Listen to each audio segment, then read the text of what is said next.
Hello everybody, it's Phil here again, and in today's how-to video we're going to show you how to use your iVan intelligent control by Whale. Okay, so just talking you through the home screen of the intelligent control panel. First of all, what we've got, top left is your heating controls, top right is your hot water controls, and the bottom left is your water pump control.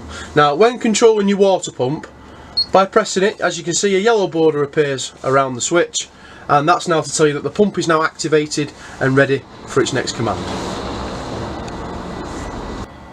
Okay, so the first one we're going to start with on this video is your heating controls. Now first of all, in the top right we have your temperature settings. Now your temperature setting will range from as low as 5 degrees and it will climb to a maximum of 35 degrees Celsius. Down the left hand side, as you can see here, we do have 3 electric settings which all give you a different ampage supply, so depending on the power supply of the campsite that you're staying on, depends on which one you can use it on. You've then got the flame settings, which is going to allow you to run it on the gas. Then you've got your maximum settings here, which is just going to allow it to run on gas and electric at the same time, for if you want your heating quicker.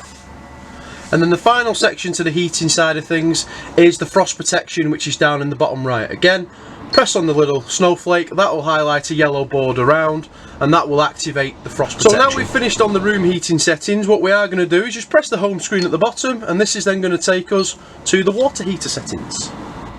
Now as you can see in the top left hand side of the settings, you do have what's called Eco. Now by pressing the Eco, what that's going to do is it's going to maintain your water temperature between 50 and 55, which is domestic use instead of using the shower. Now the next section we're going to tell you about is the timed boost section for the water heater, which is ideal for shower time. Now as you can see in the timed boost area, you do have 2 available options here. You have 6.5 amp electric and you have the flame, which is going to run it on gas. And what's going to happen here then is it will time itself down from 15 minutes. Once it's then timed itself down from 15 minutes, it will then switch automatically back to the previous setting. Now your water heater settings are a dual fuel system again, which will work on both gas and electric. So first of all, just want to talk about the electric setting in the bottom corner. This is using 3.3 amps. Now the 3.3 amps, what that will do is that will heat your hot water to the standard setup, which is 70 degrees And your final setting on the water heater, which is exactly the same as the room heater, is your frost setting. So just by pressing a little snowflake, the little yellow border will appear. So the final section I just want to talk to you about quickly, if we can, is the frost setting for your water heater. Now this is a very, very important setting on the water heater because your hot water tank is actually an underfloor water tank, so it is situated in between your chassis. Now failing to use your frost protection during winter time especially is going to result in your water tank freezing.